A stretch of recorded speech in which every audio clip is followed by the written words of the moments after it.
Hello, welcome to today's webinar. We are going to be looking at the AI evaluation checklist. I've got 5 questions economic developers need to ask. In fact, I have a lot more than 5, but we're going to be using 5 to organize them. My name is Elisa Sklar. I am a communications and marketing strategist, and I am delighted to be here today with Lee Anderson from Local Intel. Hello, Lee. Hello, Alyssa. Lee Anderson, VP of Customer Success at Local Intel. Super Yeah. glad to join you today for this webinar. Thanks for your attendance.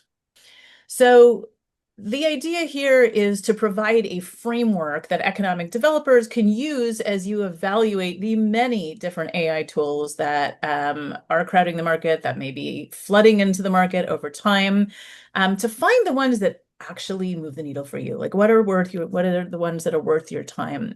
And we're going to think about questions that you can use to filter them, to ensure security, which is always paramount and must be top of mind, to ensure that it's actually effective, that it's saving you time and improving productivity, freeing your time up so you can put it into the human relationships that are so important in economic development and the things that really require your judgment and your experience. We're going to look at some of the data brand governance questions. We know that sometimes for compliance departments and the folks that help run your organization, they have concerns. So we're going to help think about asking that. And finally, I'm going to talk about the human review part of AI. AI does a lot, of course, but people are always going to be part of this process. So how do we build that in and make sure that you are part of it? So let's dive in here. I just wanted to talk about a study that I did for EDAC this past spring, where we were asking economic developers about their use of some of the common tech tools, including AI, and some of the results were kind of fascinating. We found that 67% reported using AI tools, and that was more than the folks using GIS and way more than the folks using CRM. That's really kind of an interesting breakdown. We found that it was the higher level folks that tended to be using it more than the juniors and the middle management, the executives, 72% of them, versus 22% of those same executives using GS. That kind of is an astonishing figure there. We also saw, kind of surprisingly, that practitioners in the older age bracket, the 55 to 64, were using AI more than their younger peers. And the EDOs that were in metro areas and large cities were using it the most, which is kind of interesting because if you're looking for productivity gains, the smaller organizations are ones that probably can benefit most from the really big productivity gains and efficiency. Kind of like having an assistant on hand that never goes on vacation or finishes the last cup of coffee in the pot. But how do we make that work for you? We did see that the male economic developers were using it more than their female counterparts, and those with the most experience were using it most of all, 64% of them. So some unexpected figures there. And this really kind of matters for us in day-to-day practice of economic development because we know on the one hand that doing it wrong can really damage credibility. You can't afford to make mistakes. Your brand is on the line, your community is on the line. And we're also concerned because there's not necessarily consistency within organizations for how you're evaluating tools.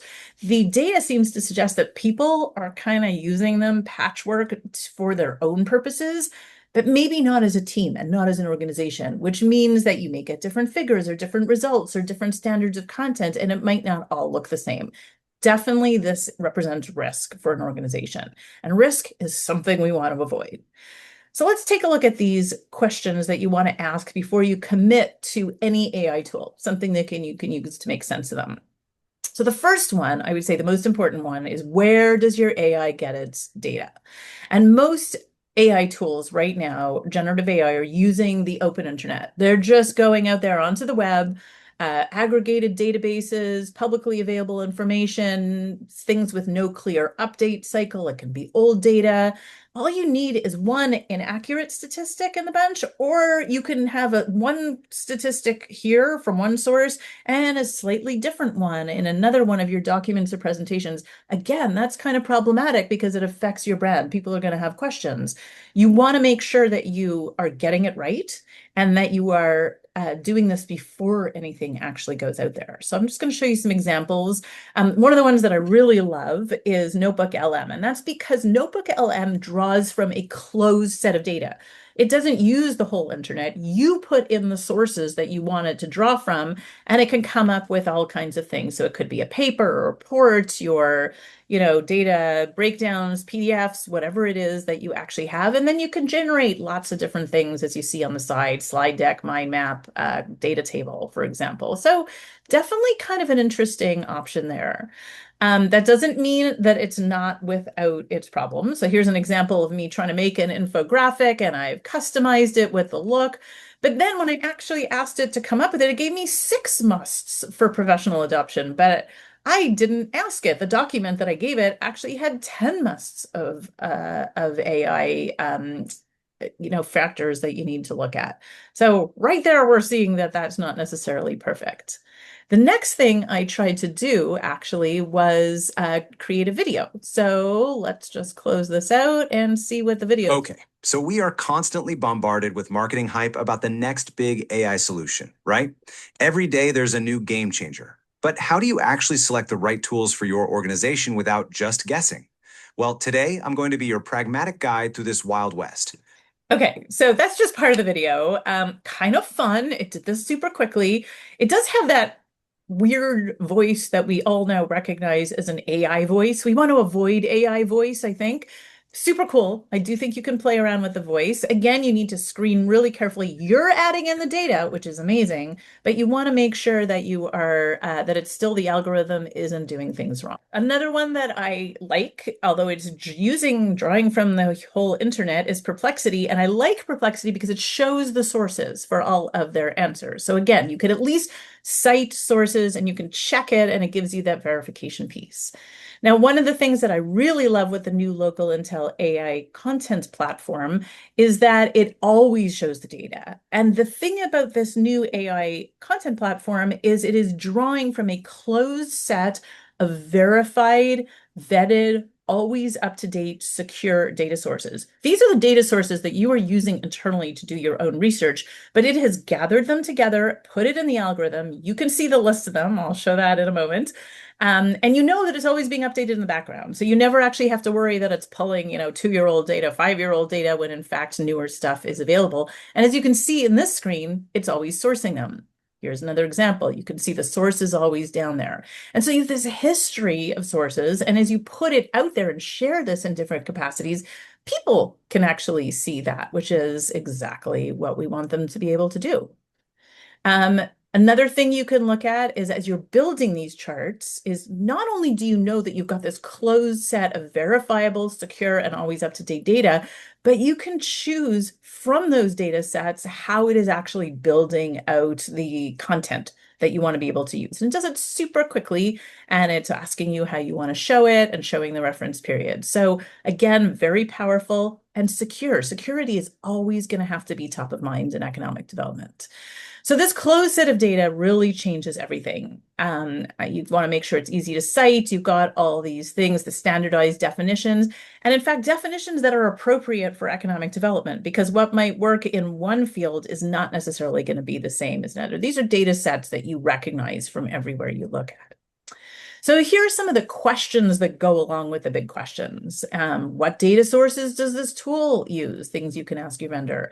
Is it bounded to a verifiable, secure set of inputs? How current is the data? What do the citations look like? And finally, can we integrate our own local data? And I know that Local Intel in the back, it's not ready yet, but there is some really exciting stuff being done where you can upload your own local data. Maybe it's a study you got, maybe it's a third party you subscribe to, and you've chosen to put that in there. Super exciting. That really makes it very powerful. And these are some of the questions you really want to think about. Okay, question number 2. Does your data tool, your AI data tool, speak economic development? Or does it just have that flat, generic, robotic voice? Remember that video we were listening to from Notebook LM? You want to know what that voice looks like in writing. We want to make sure that it is not bland, that it is not generic, that the output is not the same kind of thing that could really be any other community out there, because the whole point of the content you're putting together is to help you stand out.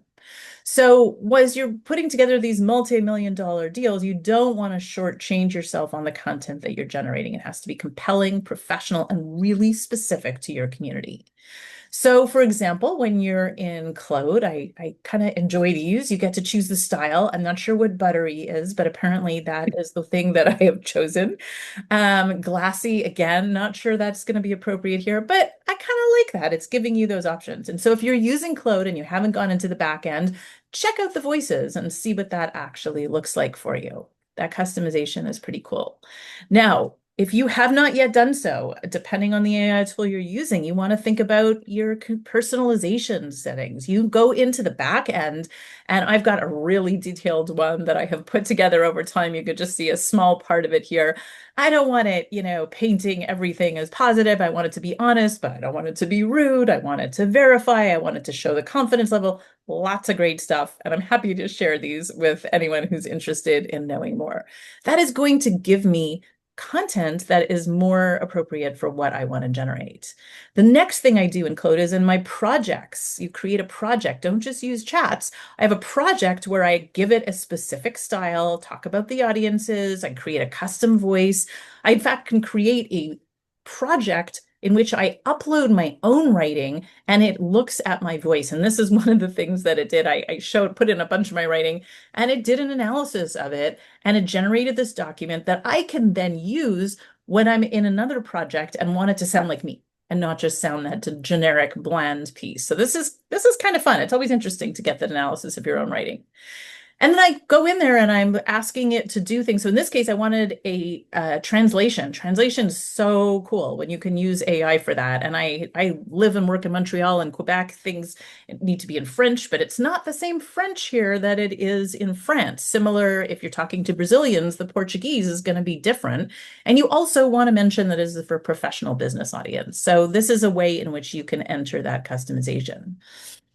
Now, Local Intel has also created this content generation engine where it is specific to economic development. So it is writing in a tone and a voice that is professional, but also takes in the audience and the objectives that you will have in creating content and has that top of mind. So you can always be sure that what it is going to be putting out there doesn't have that bland generic element, that it is customized to your location and that it is appropriate for the things that you want to put together. Now, in the back end of the platform, in the story builder, I love this. You also have these voice and tone options. You can be formal, you can be friendly. It doesn't have buttery, but that's okay. I think that's probably fine for the purposes here. The tone has to be modified based on context. So that's really, really valuable. And it assures that you could be putting out different kinds of material using this tool, and it isn't always going to sound the same. So you have that variation. That's what you as a human are going to be doing. So I love that it helps to build that in. So some of the questions you want to think about here is, does the output sound credible to the particular audiences you're speaking to? Is this just boilerplate stuff or is it authentic? Does it capture your voice? Does it represent the high standards that you want to have in there? And can you adjust it for different audiences and contexts? Also, can you edit it? That's really important too. Can you add in a quote? Can you make sure that you go in there and adjust the content? So question number 3, can the AI adapt to your brand, or does your brand have to adapt to it? Because that's what you get. You get what you get and you don't get upset. So this is really important because not having that adaptability can really undermine your credibility. Again, it looks bland, it looks generic, it could be any community. You really want this to make sure it looks like your own community. And you probably, as I have done in this small example, have a brand guideline or visual guidelines. And if you don't, you probably should. This is something you want to think about: your colors, your fonts, your logos, how to use your logo, all of this great stuff. So if you have that, you want to make sure you can actually plug that in. And AI tools like the Canva element, for example, can integrate that. You can choose and input your colors, put your logo in. I really love Prezi, and I've noticed that the Prezi AI in the background now has all these designers. It's like a little cutesy here, but you can choose the different kinds of design approaches if you want it to be artsy or healthcare or bold or academic. So that's kind of interesting. They're getting more sophisticated. And I really love that you can also then take the colors of your brand and put it into something like this. So in just a few minutes, I had this data, but I still had to go in there and input the data. It's not going to automatically refresh. And it came up with this little GIF that I could use for presentations. Now, in what Local Intel has done is taken this capacity and it has built it into the backend. So you can modify your colors, you can put your logo in there, you can set up your brand template, and you can make sure that whatever you're putting out there, as you choose the different data points that you want to add in, is going to represent the look and feel of your organization, which is so critical for brand protection, brand awareness, and brand security. So as you can see in this chart builder, you can pick the different colors that you want to make sure that you've got your own colors in there so that you can share that. And because you're able to edit it, as you can see here, so when you generate the stories in the Local Intel content engine, it comes out, one of the options is in a Word document. So you can go out, and I highly encourage people to do this, to get a quote from your mayor or your director of economic development or the local real estate association or an industry association, and add that in so that it really is specific to your community and to your service territory. I love that. And you can really see what this looks like here. There's lots of different ways that you can play around with picking the sectors and picking the aspects and adding the different supporting materials that you might want in there. Really, really powerful because you can do this super quickly. It is literally an archive or a library of content that is always up to date and always secure and exists in the back end for you to take out as you see fit, make the little quick modifications, and then use it for your own purposes. And as it does this, it's very, very colorful. So you can pick, this kind of beautiful design that people have come to associate with Local Intel and the widgets that many people are familiar with. These beautiful data visualizations that help tell the story of your community, help tell your why. So some questions for number 3 here is, can we apply your logo, your colors, your visual identity, or do you just have to accept the generic outputs that it creates? Can you calibrate the look? Can you customize charts and graphs because maybe now your project is different and you want it to look a little bit different? Date ranges, can they be customized? And headers and labels in the charts, also really important that you be able to adjust those. Again, for your audience, they need to be specific. Okay, let's jump over to number 4. This is a big one because as we saw at the beginning, individuals in your team may be using AI.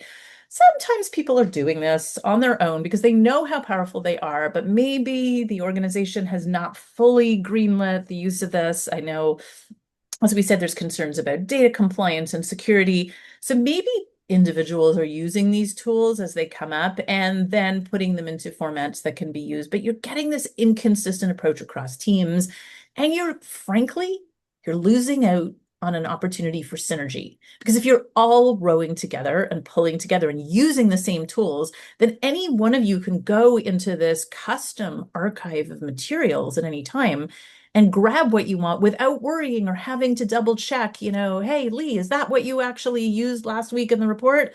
Is that in there? Having to search old emails or go into your Teams or Slack and see, what those reports really were. That's a huge time waster. So some examples of ways I've seen people use this, just explain it like I'm 5. This is amazing. Maybe you're doing a report on like some new subsector in aerospace engineering or advanced manufacturing. You don't know what it's about, but you need to build this into a report. I love these kinds of tools because it explains things really quickly and you could choose the level at which it explains them. I love things like Grammarly because it works in the background and makes sure that you're never, putting the comma in the wrong place or using those M dashes wrong. So Quillbot does something similar. There's no excuse for spelling errors in this day and age. Similarly, Local Intel is going to be able to do this for you. So you've got this library. You can see here, this is what your homepage might look like. You've got your featured profiles. You've got all these stories ready for you to use, reports with executive summaries and charts built in, all kinds of things that you can build out. And you know that there's this consistency. So if you need talking points for city council or you need to respond to a potential investor, everyone in your team is drawing from the same set of secure materials. That is really absolutely critical. People should expect nothing less. So some questions you want to think about is, can you get alignment across all levels of the organization? If your economic development department is just one part of a department for your county, is every organization and every subsector or department in the county drawing from the same content? They really should be. Can all staff access the same verified data? Do you have consistent design standards? That's so important. You must never use a logo inappropriately or get the colors wrong because people notice. And critically, will it prevent those dreaded hallucinations where the algorithm in the back end is getting things wrong?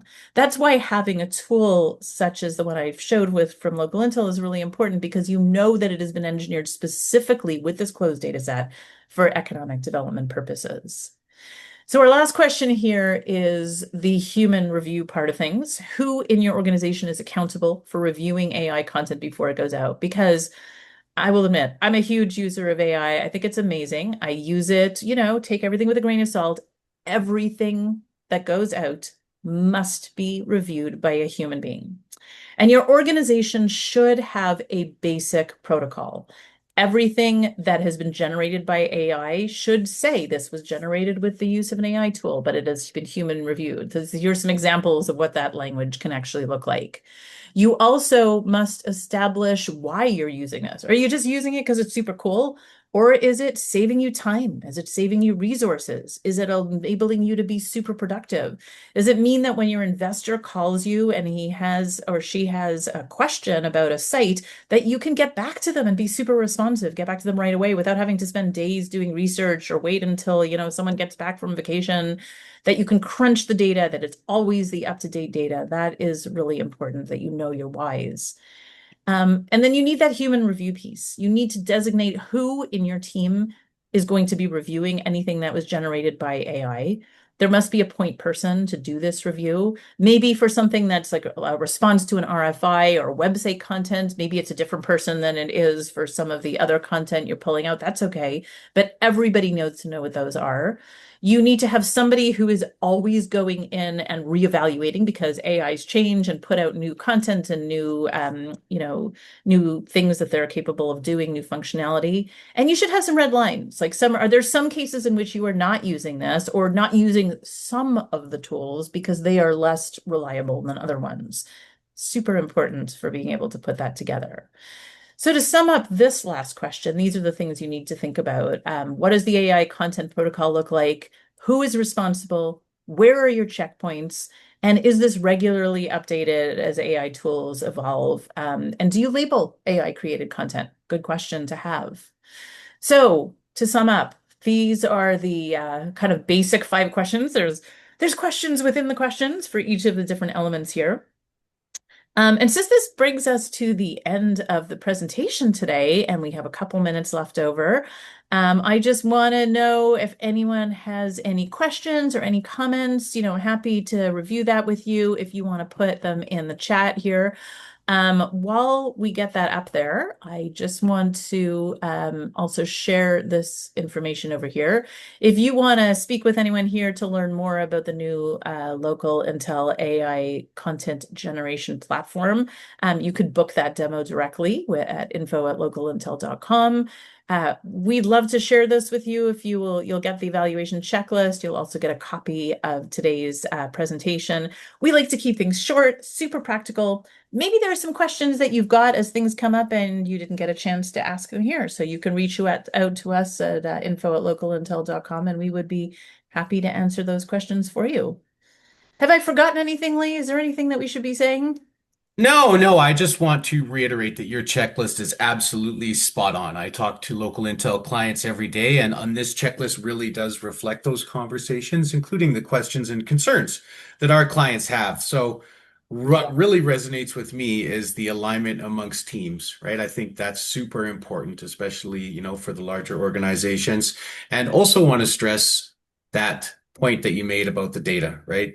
The transparency, the lineage of the data, the update cycle, the detailed citations, and being able to rely on a highly vetted data warehouse. Super important as well, and it's something that comes up every day. So I hope that this checklist is helpful for everyone and helps understand a decision-making framework. Like Alyssa said, any questions, you can reach out to info@localintel.com, or if you're current clients of Local Intel, feel free to contact me directly. I'm sure you have my email address. If not, it's lee@localintel.com. Thanks, Alyssa. Great job. That's easy. Of course, no problem. And I just want to say that you can use this checklist to answer those questions before you to go to your compliance team. So if you are trying to encourage your organization to add these kinds of tools, thinking through these questions ahead of time before you make that ask can really streamline the process and make it easier, and maybe even impress them that you've thought through some of the questions ahead of time. That's always an advantage. We appreciate your time. Thank you all for joining us. Thank you, Lee. This is always fun. We look forward to seeing you on the next webinar. My pleasure. Thanks, everyone. Have a great day. Bye-bye.